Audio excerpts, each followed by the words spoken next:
hundreds of thousands of Grok chats exposed whenever, in Google. Okay, so whenever you start a private chat with Grok, it creates a unique URL for that. And the purpose of that is supposed to be so that you can share that chat with whoever you choose to share it with. But it was being indexed by Google, which means it was searchable. We love security violations here. BBC found over 300,000 chats when they searched. And so it's terrifying. So it's... I mean, it's terrifying if you use fucking Grok. Yeah, it is. It's not terrifying for me because, like it's not terrifying if you're a normal human being. The I don't know, probably the most controversial thing I've ever used a large language model for is helping me program auto hotkey scripts. And the only reason that's controversial is because I used it. And there are some people that are just like, no, never use it ever for anything. As I've said multiple times, it's a tool that has its uses. Problem is that it's marketed as an omni tool. Yeah, so the thing is, I can understand the viewpoint of never use it for anything ever. Because all the data that it got unethically. Like, that's... Yeah, that's where the argument comes from. And I don't disagree with that. And I can see the argument, and I'm sympathetic to it. But from a pragmatic standpoint, the cat's out of the bag. You can't stick this genie back in the bottle. That's true. Because, even though... I kind of feel about this the same way I feel about going green. So I forget how long ago it was, but I remember on stream expressing extreme pessimism with regards to green energy. And basically, and I'm still here, I got to the point where it's like, you know what? Climate change is not my fault. And it doesn't matter if I put the right recycling thing in the right thing. If I recycle everything perfectly the rest of my life, that ain't going to solve climate change. So it's not on me. So until the systems change, I'm not going to worry too much about that stuff anymore. It's the same thing with large language models. It's shit, it's garbage, but honestly, they are useful tools. Do I think there should be regulation on them? Absolutely. Do I think it should be very, very strict regulation? Absolutely. Might I lose some of the functionality that I sometimes use them for if that regulation comes into play? Possibly. It's a worthwhile risk, though. At that point, I will be happy that there's a regulation. Sure, maybe it'll be bad. Maybe it'll be slightly less convenient for me, but I'll be happy that there's regulation. But until then, me boycotting it is going to do jack shit. That's kind of where I am with it. If you can explain to me how my individual decision changes the material conditions such that the world becomes a better or worse place, then that's something that we can talk about. If you can't, then I'm going to keep doing the things that are convenient while fighting for the causes that I feel worth fighting for. Yeah, so Otaku Senpai says, we do not use multiple recycling bins here. Yeah, so that's my issue there, is that I know people. I've worked in service jobs. People will not sort shit. And so I know that everybody else is recycling around me. They ain't sorting shit properly. So if I'm sorting everything perfectly, what difference does that make? It just gets piled in with all the shit that everybody around me is not sorting perfectly. And single stream recycling is a thing. I've worked in restaurants where if a thing is recyclable, you throw it in the recycle bin. Doesn't matter if it's paper, plastic, cardboard, metal, glass. It just goes in one bin and then they sort it at the facility. That is the way it should be for consumers. Robert Ad says, disagree on that position. You are responsible for your actions, even when you're a minor contributor. Cool. Then you can show me the material conditions that changed. If the material conditions have not changed, if you have not created new victims, if you have not done any of that shit, then I'm sorry. You can disagree with that position. So I will absolutely advocate for all the responsible positions, green energy and whatnot.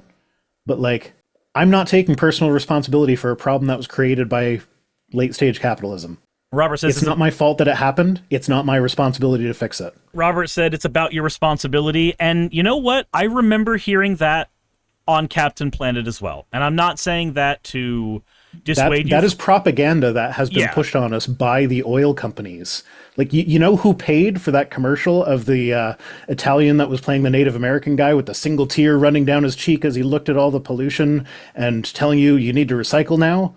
That was paid for by plastic companies. That was part of an active campaign fighting against the use of glass bottles for soda beverages. It puts more of the onus on us as individuals, as opposed to on the people who are actually responsible for the majority of the pollutants and the actual unethical use of these technologies. Robert S. says, this Captain Planet as well after my time, and I've I'm never not seen just that commercial. throwing everything in the garbage and saying, fuck it, I'm not recycling. I still sort my recycling or whatever, but like if I see a thing and I'm not sure which bin it goes in, you're not going to lose sleep I'm not going to bother to, like, I'm not going to look it up to figure it out. I'm just going to toss it in the one that makes sense to me. Robert says, Captain Planet's well after my time, and I've never seen the commercial. So the reason I pointed out the Captain Planet commercial has nothing to do with it being the commercial. It is what is called a placeholder for an idea.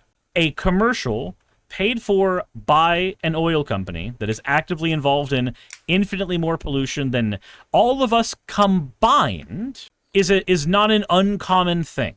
And a lot of the ideas about your individual personal responsibility as part of this greater ecosystem, a lot of those ideas are from those companies who refuse to listen to their own goddamn advice. Mm-hmm. Yeah, no, it's like making people take personal responsibility for this shit is literal oil company propaganda. Those commercials and shit, like Captain Planet would not surprise me if it was paid for in part by oil companies. Because I know I remember the Captain Planet one because I remember that one playing before I went to school. That's the one I brought that one up because that's the one I remember Captain Planet as well. But I don't know where the money for Captain Planet came from. I do know that the iconic commercial of the Native American guy with the single tear running down his cheek, that was paid for by plastic companies who were actively fighting against legislation that was on the table for like requiring the use of glass bottles instead of plastic, because they wanted to make money selling their crap to Coca-Cola. Glass bottles would have been infinitely better for the environment. Mm-hmm. But they wanted to sell plastic. So they were like, see, plastic's recyclable as long as we teach people to recycle it and not throw it on the side of the road. Like, okay, great. You know what happens if you throw glass on the side of the road? Like, I'm not saying you should, but like, it's silica. That's a part of sand. It'll just break down and turn into sand eventually. Yeah, the point is not trying to forego any responsibility for our actions. The point is recognizing how much of that responsibility is artificially put on us by companies that did not have our best interest at heart and used that as a method. Actually, you know what? Here's a good example. Used it as a method to cause us to look at each other instead of at them. And boy, oh boy, howdy, oh howdy, holy fucking shit, what are we doing right now? What a weird, funny coinkydink. It's working. So Axo says, also our carbon footprint isn't real. It only exists because corporations' bad behavior and refusal to change. It's corporations pushing the fault onto us. Absolutely. And Sakura says, eventually is a very long time. We'll have a long period being razor sharp shards. Yes, I know. It's not throwing your glass bottle on the side of the road is not an ideal circumstance. I get that. But for the environment, it is way better than anything plastic. And also, that's one example out of many. Okay, so yeah. Speaking of torching the environment, back to AI chatbots. Yay! Can we not? I already had to talk about them telling a kid to kill themselves earlier today. Yeah, I'm not covering that story. I only found out about that story while we were, like, in the countdown. Great. So in one example seen by the BBC, chatbot provided detailed instructions for how to make Class A drugs in the lab. So Grok is telling people how to make drugs. I don't know if it was Grok, but I know there have been AIs that have told people to kill themselves. Walter. I need to go to my AI chatbot and tell it to say my name. Yeah, there's people asking about medical issues. Like, there's a lot of privacy stuff. Like, people assume that their chat with the chatbot is private. Nope. And so they will ask it things that they don't want. The people who own the company get to see it. Yeah, I don't know. People are too trusting with their data when it comes to companies. But yeah, no, a lot of people are saying things to Grok that they would not want shown publicly. And turns out it's being shown publicly. Hey, thanks for making it to the end of the video. I really could not do any of this without all of you. Those of you watching, and especially those of you who support me on Patreon. I wanted to go ahead and take a minute to thank all of you who do that, because with YouTube being what it is these days, I really cannot do this full time without the support from each and every one of you. Those people would be Red Joker, Purple Poundini, Jemshin, Britzkrieg, Jupe the Malignant, Michael, Ravalern, Mabbity Babbity, Astral Frontier, Tales of Atonement, Nixie-chan, Kiri Artemis, Limor Pinku, Love Bunny Games, Victorian Alchemist, I'm not saying the last part of that, and you know that, Aurora, Leela Ururaka, Arcton Arclacier, Kiratorian, Dren Hadamata, Jordan M, John L, Lord Bleck, Smiling Game Master, and Fire Shard. Thank you so very much. But since you're here, why not go ahead and try watching another one? There should be one that's on the screen right now. And if you are a patron of mine, I wanted to go ahead and thank you again for all of your support.